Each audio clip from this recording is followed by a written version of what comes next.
All right, everybody. Hello. You're listening to an audio commentary for the Dilemma of Winston Kirp. I'm Gabe Theis, the writer, director, and I also play Jay.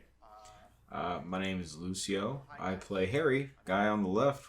Fun fact: he's got a giant pimple on his nose. They knew that already. I'm still self-conscious about that. And I'm Alec. I play Winston Kirp, and I'm on the poster behind Lucio's head. That's me. No, that's not true. Oh yeah, I forgot to say I edited the film. I was one half of the camera. That's me. Yep, that's Alec right there, or Winston Kirp. So, yeah. So how are you guys?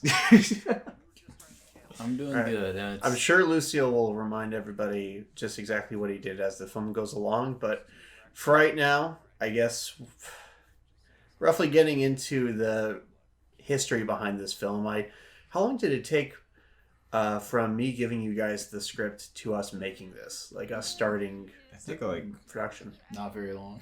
a few weeks. Yeah. That sounds about right. And Yeah. a few weeks to actually get into production, and then once we started, we knocked it out in like what? Well, you didn't really knock it out because we ran into this big issue with one of our locations. We'll get into that, I'm sure. But Yeah. yeah, the script was written in about 2 days, and I originally wrote it for another friend of mine, and we were going to make it together. But that fell through, and I can't even remember why. My memory of this production is very hazy at the moment, which means this is going to be a very promising track for all the listeners out there. No, but I wrote the script, and I'd worked with Alec before. We did a short called The Shortest Tree in the Park, Yeah. a Coog TV exclusive. A Or- Coog Cinema short, sorry. We played gay lovers, and I was impressed with Alec's kind of sexual charisma. Oh, we weren't playing. It was real. I was a man whose dream in life was to be a tree, and Gabe was my soon-to-be husband. I don't remember. Anyway, he did not take kindly to me being a tree with little to no pay, and it caused relationship problems when I started seeing the other tree at work over him. This is a film you guys can see, by the way, if you're interested. The Shortest Tree in the Park, it's on YouTube, but Anyway, about our film, finally, right? So we shot this at UH. It was at your friend's dorm room. yes. We kind of just invaded one night. Asked nicely if we could shoot there. And then Yeah, with a gun. shot there. And We shot there. We almost shot there. Yeah. So we didn't have a gun, but We made sure that cow was in the background. I was Yeah. actually very adamant. yeah, I that put cow it. was there. I wanted it crooked as well. That was already crooked. No, I put it off center, I believe. Yeah. Oh, okay. But yeah, shooting all of these, I mean, there was obviously a script, but this Thank you. but the format lended itself to a lot of improv, and so I know Gabe and I during the whole introduction where we're talking to the camera, we had the script, but we almost used Didn't it memorize it, so we well, kind of... we used it as an outline. I'm not an actor per se, so I always have trouble memorizing lines. So that definitely helped me. Of course, for here, I actually got to read the script off, like literally what I'm doing is reading the script right now. Yep, cheating, Yes. but in the best way possible. In the way that it helps my method. Yeah, exactly. I wasn't here for any of these scenes in the beginning, so Do I you can't like say them? much So, about it. Alec, you don't have to talk. And then. they're all right. They could be better if I was. But Your presence is there. Winston Kip, as the email said. God, that pimple. Just look at it. Werewolf in London, Lucio Fun Vasquez. fact, right? Okay, so I come to Gabe's house. This is a shot at Gabe's house. And we're like, okay, we're going to shoot the introduction. And Gabe's like, yeah, okay, cool. You want to be in it? I'm like, what? More veiled complaints to come from Lucio Vasquez. I'm like, okay, sure. And so, obviously I wasn't prepared. Oh, with this my moment giant that nose is coming up right now. That was real. We weren't in character. The camera was still just rolling. The part about the Hitler salute or whatever. This is actually my family's home. Yeah. So if you have an apartment setting in your script and you think this is going to be the easiest part of making this film is getting this apartment, please just check, just double check with all your friends who have apartments that they're cool with it, because it gets surprisingly complicated. Yeah, so context, right? Winston Kirp was originally going to live in an apartment. With a roommate. Not his brother, but a roommate. Hey guys, that's me. That is Alec. That's right me. there. Winston himself. Winston himself. Who just came out of a fucking house, not an apartment.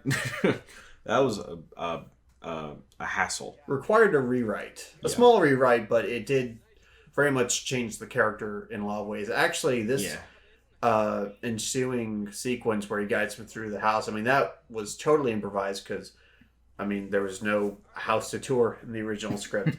Yeah. So everything from here to when you meet the brother, that was improvised. Mm-hmm. If you look closely in the background of most of these shots, you can see pictures of my family. Yeah. Or me as a child. Those bells There's were my already mom there. and dad. Yeah. That's my real bathroom. Yep. That's where I Your go family. sometimes. Real kitchen. Yeah, real kitchen. Actually, we built this whole thing on a soundstage. None of this was... Yeah, but he still And lives we on just- sound. More We family just- pictures. We just left the pictures up there just in case we wanted to complicate the film even more. Yeah, exactly. This part coming up right now, my face on an Oscar, was actually given to me for a Christmas present in our theater department. It's something that Alec has on display for everybody to see. Like and- actually at his house. Yeah, It it's wasn't up right fun. now. Yeah. The light's not The always light there. was added, yeah. This is my actual bedroom, though. Mm-hmm. In my house. And So yours alone. it did this kind of complicated things because he's, originally was supposed to be like a deadbeat kind of like failure, and I mean it doesn't. It's different now because he's leeching off of his brother. Sure, he's still a deadbeat, Yeah. and you still have the tension because in the original script, Ron was somebody. I just realized there are so many pictures of me in the background. And it's his room. It's Ron's room. Look, I'm right there. I'm right there. So we can start this over, right? Oh man. Oh, That's gosh. perfect. There's me in my graduation cap and gown. Oh, and I do want to mention, right? So we have an A cam and a B cam. My camera is the A cam, and the B cam is Gabe's camera, and we didn't utilize it for all of the shoots, but for most of it. And so the quality isn't like exactly the same. So I don't. What are think you it's doing right now? No, I'm just. What are I'm you doing right commentating. now? I'm commentating, right? So you can kind of tell there's a difference in quality. Not super noticeable to I think the average viewer, but I think it's just something interesting. And so I would color correct and try to color match when I was editing and stuff like that. And there were some times that his camera looked better than mine, so I had to kind of mess with mine. And yeah, interesting. Fun fact, all those playbills on the wall are mostly plays that I've been in. Seriously? Most of them, yeah. You've Besides been in Hamilton? Leave me alone. No, Oh, and there was Luke. There's Yeah. a rare glimpse of Luke, our other cameraman. Yeah, He wasn't actually on set a number of days when, he's technically supposed to be. Mm-hmm. Lucio just did both cameras and we edited it together. Yeah. Yeah, you'll notice because there are some scenes where both cameras look good instead of just Lucio's. And now we know. Mm-hmm. Now we know the secret.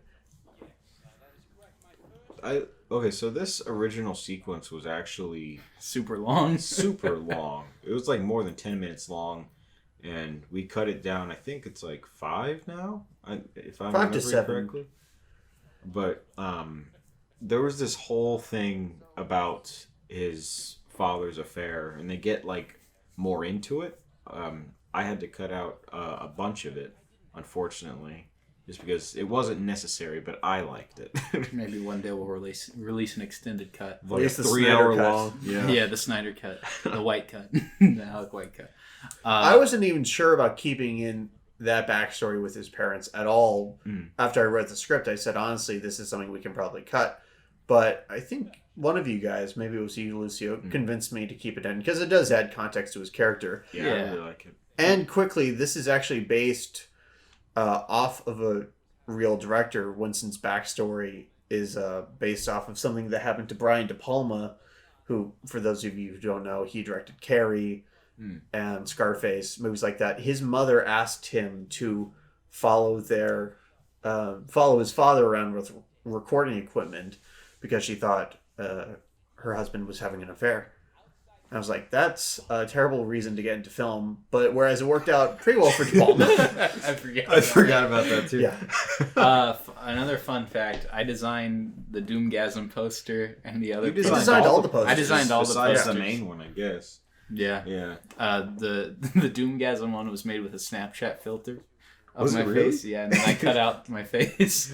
Oh, you were wearing a mustache. Was that the That was Snapchat the filter? Snapchat filter, yeah. I had no idea where that was and from. then I cut it out, and then I copy and pasted the background. You can see the lines where I just copy and pasted Well, the the explosion. good thing is because they're meant to be bad. Exactly. Yeah. So the it fact works. that Alec has no idea what he's doing, it helps. It lended to It helps a lot. I also improvised the songs that are in the trailers. Oh yeah. Yes. Like Well, King of Blood. Yeah, we only showed one trailer. We showed footage. I really loved the interview because we interspliced footage from his other movies. I just wish we could have put more, but it didn't really make sense to. Yeah.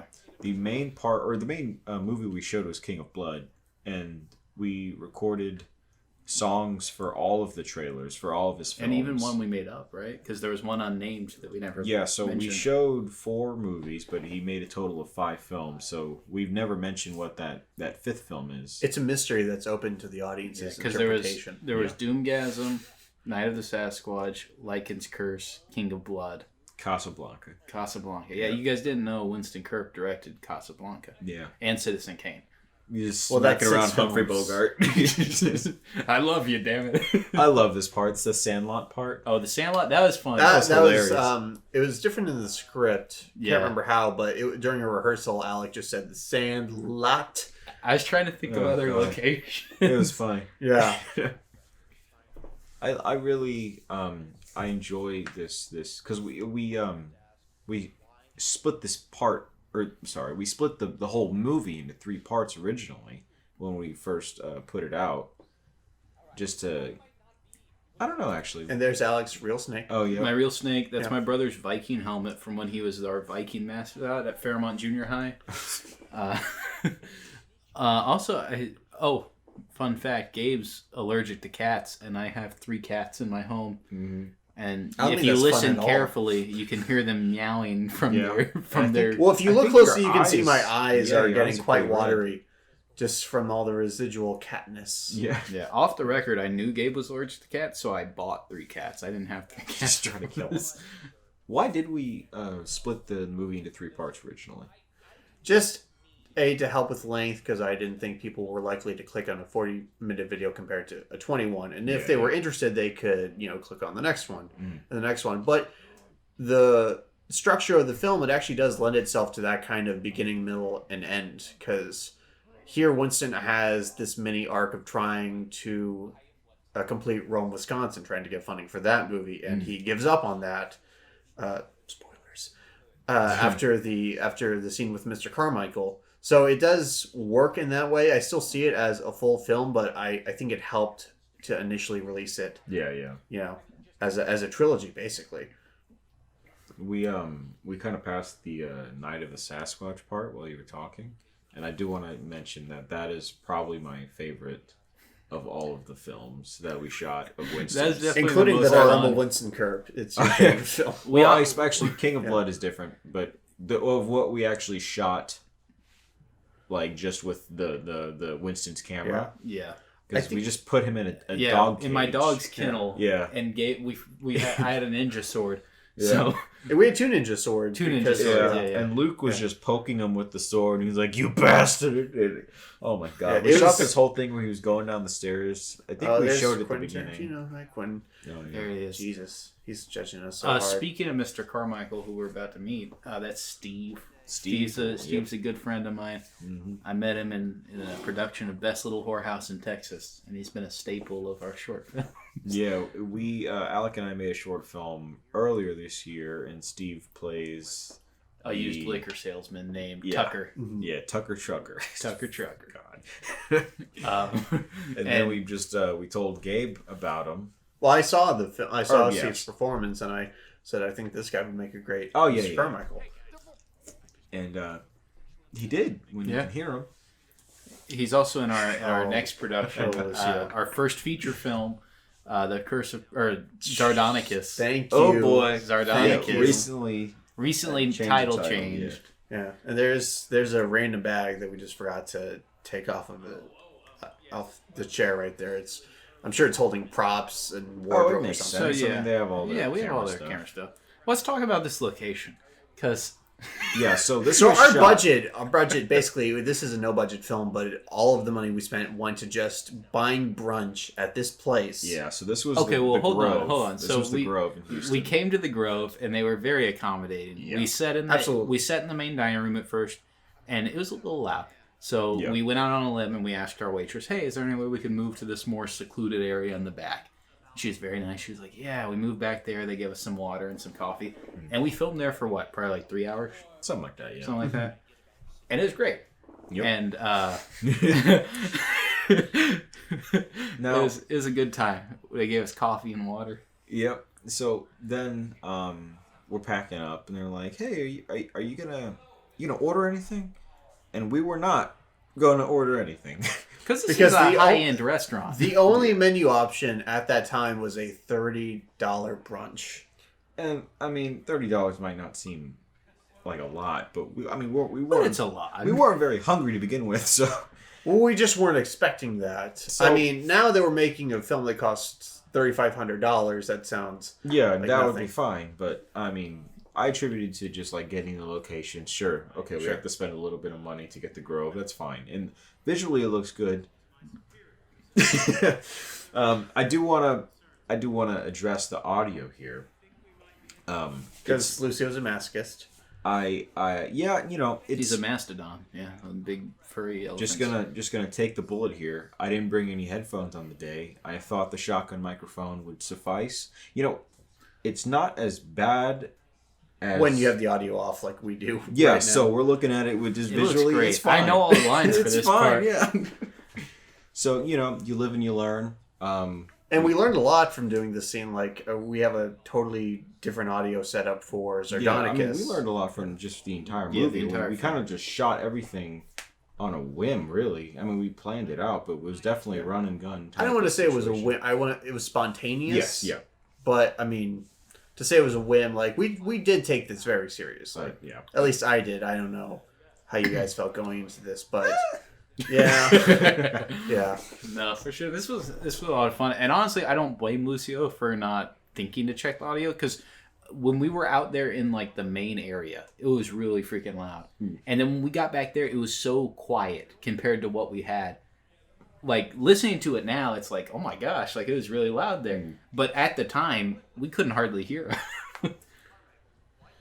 So, And I mean, the audio is the thing that most filmmakers at our age struggle with, because you're paying so much attention to the visuals and the performance. Like, sound just too often gets kind of neglected in favor of those things, because it seems the most simple. If you're aiming the microphone in the right direction and if you have the levels right, yeah, it should work out fine. But audio has been the bane of pretty much all of my productions before we started doing Zardonicus, because we raised money for some actual decent equipment. Yeah. And, I just see it as a learning experience, Because, I mean, the scene still works. Sure, it's not perfect, but nothing is truly perfect, right? If we want to get, philosophical about it, right? Perfection is an ideal. Perfection is an ideal that's unobtainable. Boom. I still really like the scene. I think it's a fun scene. and it works in the world of the film. Yeah.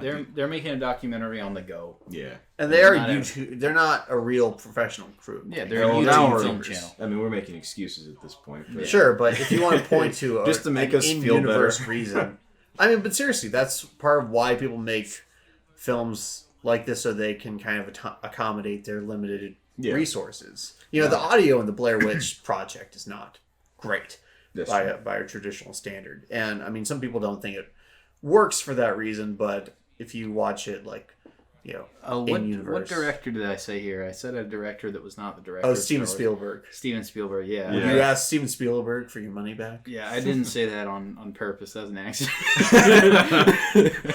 Oh, look at these people in the background. Yeah, look at them watching. Yeah, they're like doing the peace sign. They're waving. Yeah. I actually No, I just noticed that. Look at him go! Look at him go! I actually did walk out with the glass of water, and Gabe was worried that would be the thing that put us over the edge and got us kicked out of the grove. They saw you and they're like, "Let's make it by brunch." Yeah, that's probably Fuck the 'em. reason, honestly. The only thing I will say about this is because like I said, we released it in 3 parts, and this was the last part of day 1 or part 1. And I feel like that might have left a bad taste in people's mouths. I don't think so. And so that is something that worries me about it. So now that we're releasing it as a full film. Are you just saying that because of the audio? Because I think the scene. I think so. Yeah. I just don't know that. I mean, I think people they're either interested in the story or they're not by that point. Yeah. And I think if you're interested, you can forgive the audio. Like, I mean, we've seen movies that had technical problems, but we really like the story and the characters, so we can look past that. Like The Room, or like other. Birdemic is a great example. The Brie Larson movie? Oh, yes. This is such a good. I love this. This was one of the first things we shot. It's down the street from Gabe's house. Yeah. I have that cardboard in my room to this day. So good. I love it. It's so stupid. We stood out in the corner. We hoped someone would stop and actually give us change, but nope, unfortunately, some guy did give us a thumbs up. We got a thumbs up. That's a currency in some countries. Yeah. Which ones? Gabe Land. Gabe Line. Yeah. Thumbs up Utopia. Yeah. Thumbs up Utopia. Pop Tropica. Pop Tropica's sister city. This is a scene where we had Luke in. Yeah. So that was nice. Luke was also at the Grove. He was also at the Grove. That was our first scene with Luke. I think. love Luke. Oh yeah. Yeah. Luke is a wonderful, wonderful person. Yes. So you can kind of tell the color shift, right? So I tried my best to color correct, but there's 2 different branded cameras. So there's like Panasonic, which is mine, and then Gabe's is Canon. And so when you're mixing different like sensors and color profiles and stuff like that, it's harder to match them unless you're shooting like flat. It's all this technical jargon I could spit at you. Essentially, it's kind of difficult to just color correct. I think the important thing here, honestly, is I'm wearing the same jacket for all 3 days of filming. Well, Gabe, that's just you. You're consistent if nothing else. Right now, I'm wearing a red flannel, so thank you. Don't believe him. He's Thank wearing you the very same much. jacket. No, he's wearing the jacket. There's Nancy Warren. Good old cat. Good old Cap. So all the scenes that we keep cutting back to from King of Blood, we shot that. One big day. Yeah, it was like Unscripted. I told Alec, you're the director now. We gave him, I think that camera belonged to Kat, the one they're shooting on. Yep. And yeah, Alec actually just directed. I King of improvised. Blood. Yeah. He improvised. On camera, I directed for it was a movie within a movie. Yeah. Directing within a It movie. was supposed to be behind the scenes of the making of King of Blood. We'll get to that point, Yeah. obviously, but That's I just all the clips of King of Blood that we keep showing. I'm waiting for it because that's my favorite part. That's right there. my favorite part. Because we have close to an hour of footage of just like Of that almost all whole of it. day, Yeah, yeah. almost all of it's on that level of like absurdity. Yeah, it's ridiculous. I remember when we were filming it, we were having so much fun with it. We were like, we should just make the actual King of Blood, Yeah. all improvised. So Honestly, I'm still down for it. This is Kat. And we're shooting at her actual apartment. Her old apartment, right? Yeah, at the time this was her So apartment. this is the first time that Alec and I had met her. You all right? This is the first time I ever met Kat. Yeah, I'd worked with Kat on my film prior to this.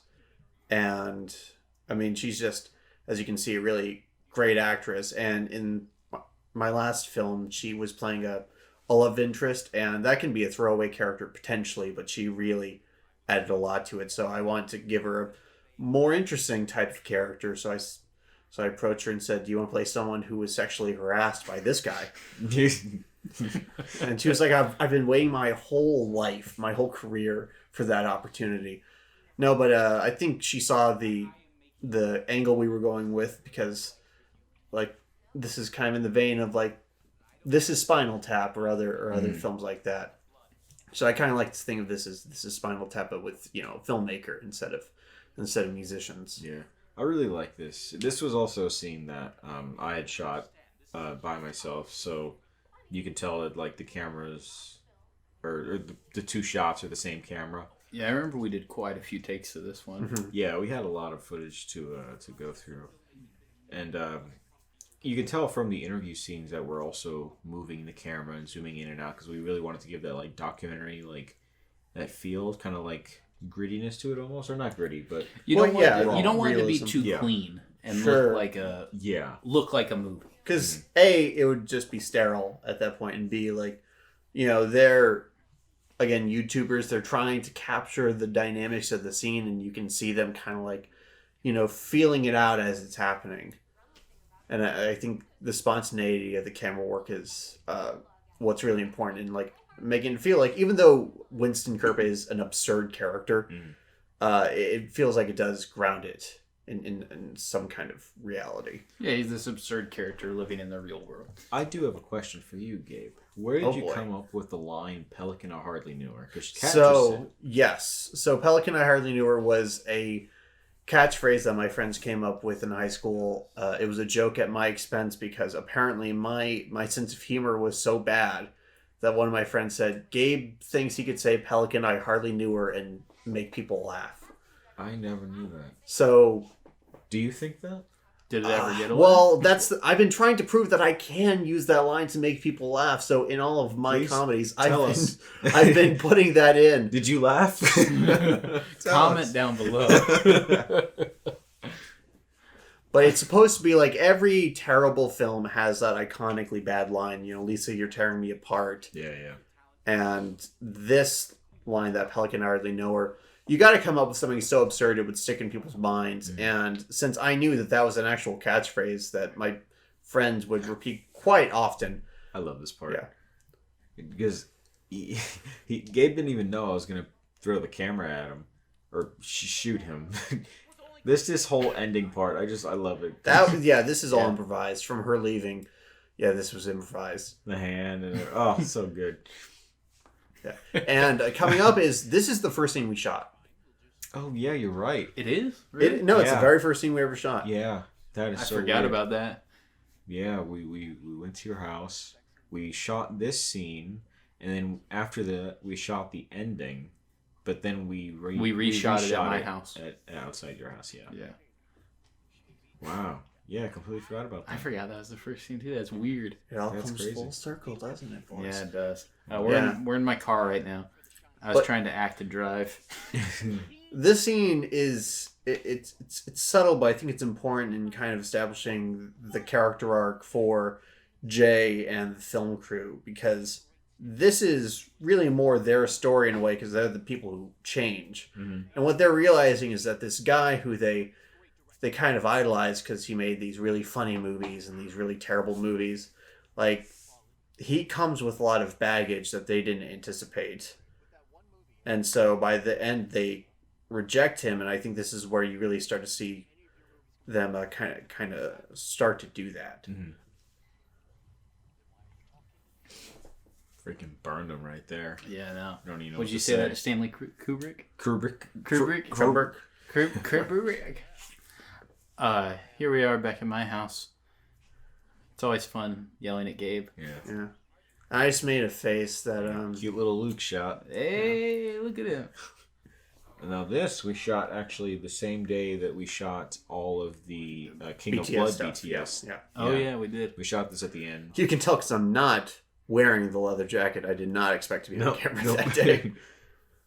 And so this is Rick Josh, Wizard Wazowski. Wizard Wazowski. Joshy worked on the same film that me and Kat worked on. Yeah, and you're about to see him he was involved in the filming of King of Blood. You're about to see that. Well, he was the titular character. Yeah, well, he was the king. He was also the cameraman.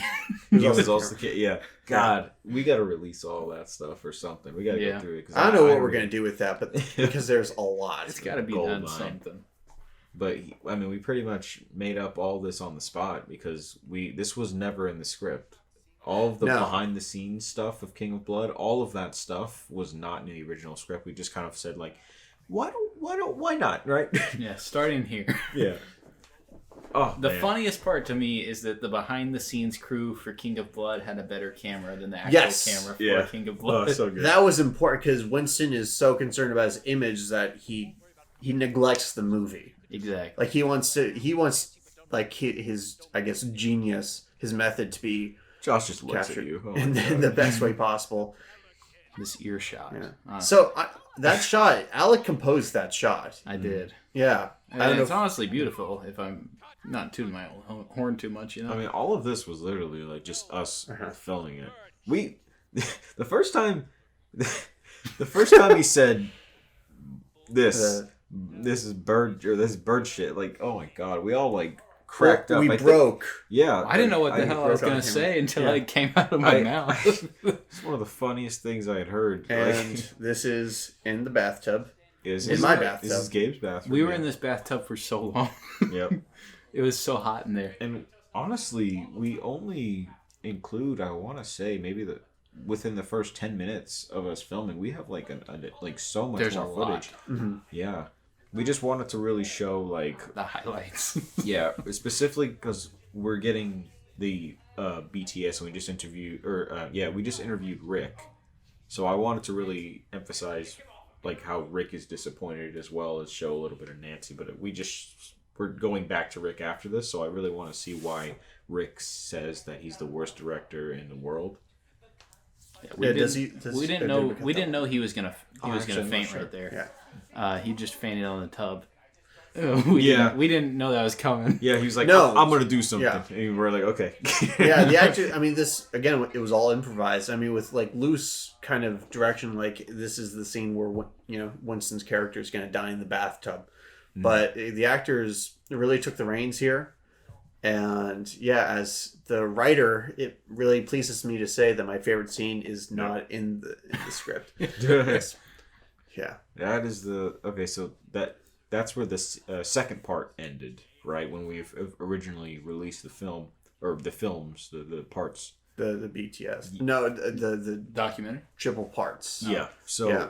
my Three-part part 2 was featurette. my favorite. It was my parents' favorite. Yeah. Yeah. I mean, just that whole like BTS. Obviously, I think it's the funniest part of the film, Mm-hmm. and I think I have a fondness to it right now. I just have a fondness for that behind the scenes stuff, just because it's so much fun to film. Yeah. That was Yeah, probably that- my that- favorite day of production. Just That 'cause- day of filming was the most fun for sure. Oh yeah. But this is an interesting part here because while it's easy to compare Winston to Tommy Wiseau or other directors, he also came a large part from Uncle Adams. Is everybody here familiar with Uncle Adams? Uncle the Adams. Canadian rapper. He's Not a Uncle Canadian Cracker. rapper. What? He's a Canadian rapper who has he has a couple of songs that are kind of like memes at this point, but he does these vlogs where he updates his fans, quote unquote, on how everything's going. And in one episode, he says, "So I'm really struggling right now." He's like $100,000 in debt. So he Because says he keeps paying for these fancy recording studios. yes, and he bought stuff with his credit card online, and he's going to sell them to retail stores. He's doing exactly what Winston's doing, and he says this to the camera, completely unaware that he's talking about credit card fraud. I remember when you sent me the script the first time, and I was asking kind of like what the character idea was behind it. That's one of the first names you sent me. Yeah. was his, and I remember I went through and I watched his vlogs, and my favorite one is when he's sitting in like his studio room, and it's completely bare walls, nothing on the ground, a single wooden chair he's sitting on, and he's like, "Yeah, I'm doing great," and he looks so sad. Oh my god. This last day, the final day, I think it doesn't even. It's okay. So Winston's like outburst sure can be seen as like comedic. Like there's some little comedic parts, I suppose, but it's mostly like.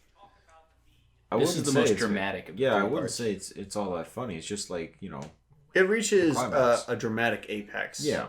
For sure, because these guys, Jay and Harry and Pete, the realization of Winston's true character is really setting on them, and they realize, can we find this guy funny? or can we, appreciate him with everything that we've learned about him? Because, we can think that Tommy Wiseau is really funny, and I think The Room is hysterical. I've seen it a bunch of times. But you learn about the stuff that he did to those actors, and that really taints your view of the film. And it's like, it's not even good, so why do I think it's okay to watch this? Yeah. And I'm not even saying that I won't keep watching it, but that weird dilemma is what sparked this whole thing, because it's not just about how wacky and weird of a character Winston is. It's something he represents that's very that's part of our current generation. But when I showed it to my parents, they just really did not engage with this culture of like celebrating terrible artists, like, because they don't think The Room is funny, and they don't even think that Ed Wood. They don't even see the comedic value of stuff like that. So I guess there is kind of a niche aspect to the premise there. Yeah. Oh, this copy of Pulp Fiction, it was a 2-disc special edition. Yeah. So we only had bought 3 2 copies takes. or 2 copies. 2 copies. Yeah, Yeah. I bought 2 discs or the. Yeah.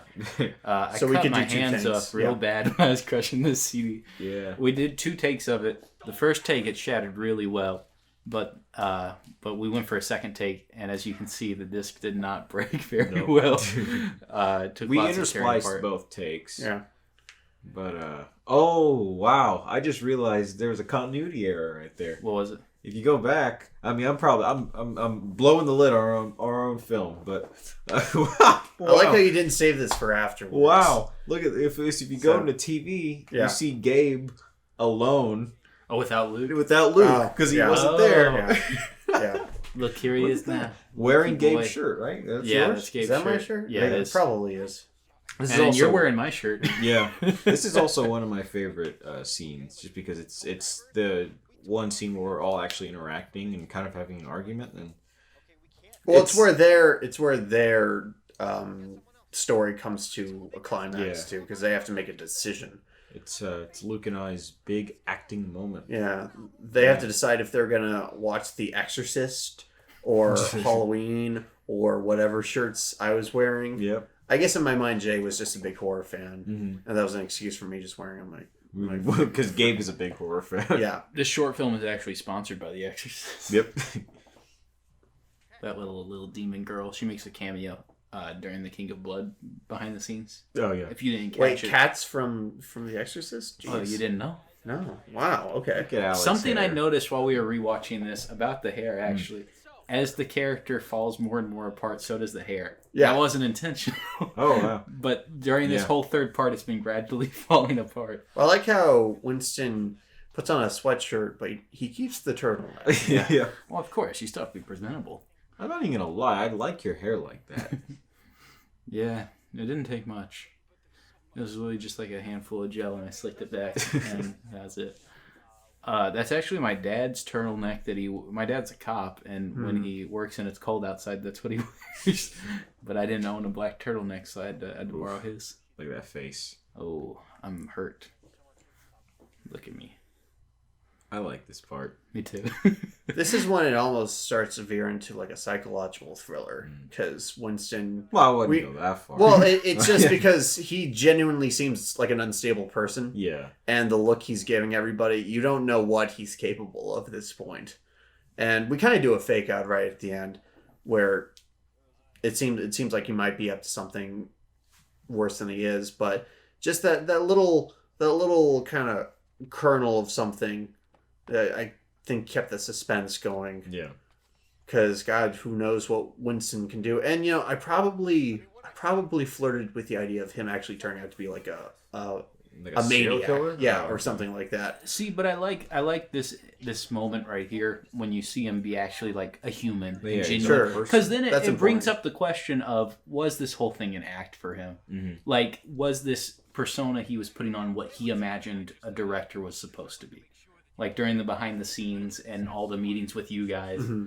But he can drop it almost immediately when he sees that you guys are leaving. Oh, and who made that shirt, Alec? Oh Who yeah, I designed made that. I still have that hanging up in my closet. Gabe gave that to me for a birthday present. With a marker. Yeah, I made it with a Sharpie marker. Yeah. Made it in like 5 minutes, I think, right before we shot the scene. No. I made that one when we made the cardboard cutout for the we'll make film for food or whatever. Okay, So I made it that same it day. wasn't right before we shot Okay, the scene. so when we originally shot this scene, it was the first day we were shooting, and so that It was a few minutes before that one, yeah. Yeah, it was a few minutes before that one. Okay. Yeah, because originally we shot it in front of Gabe's house because we didn't know where we were going to shoot, like my apartment scene at the time. Look, I like this so much because it's just like, it's just a moment, it's quiet. Not a lot is going on. They're just, he's kind of realizing like, okay, I messed up. Just tell my fans that I'll be okay. Even though like, obviously he's not going to be. As we're about to learn in a few minutes, we're going to learn just how not okay. Like, I just love this. Mr. Bojangles. Yeah. Like...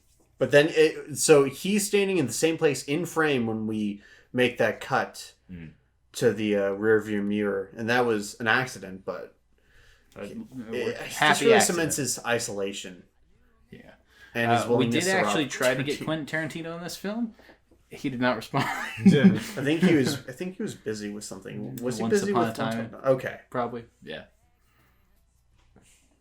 Yeah, but that's it. That's the dilemma of Winston Kirp. Well, one more thing to note: the song playing is "Mr. Bojangles," and that song is played at the end of American Movie, which, if you haven't seen that, it's a documentary about a struggling filmmaker. But that version was the Sammy Davis Jr. version, so it's very classy. It's very kind of classic showbiz. But the version we're playing, it kind of sounds like this vaudevillian. Kind of like, it almost feels like a joke in a way, even though I like the song. I feel like Winston is the we do have 5 seconds left in the commentary. We don't literally have to stop the commentary once. Oh, okay. It's done. Thank you guys for listening. This has been the dilemma of Winston Kirp. If you're interested to hear the rest of the story, you can listen to it. If you're not, that's fine. That's fine, guys. It's funny. I had a train of thought, and then this big boulder came down from the mountains. See, I think that boulder might have been called Lucio, because it just derailed my train of thought. Because I'm fat, you're calling me a big whoa, boulder? Whoa, Winston, calm down. Calling me fucking fat? So thanks for listening, guys.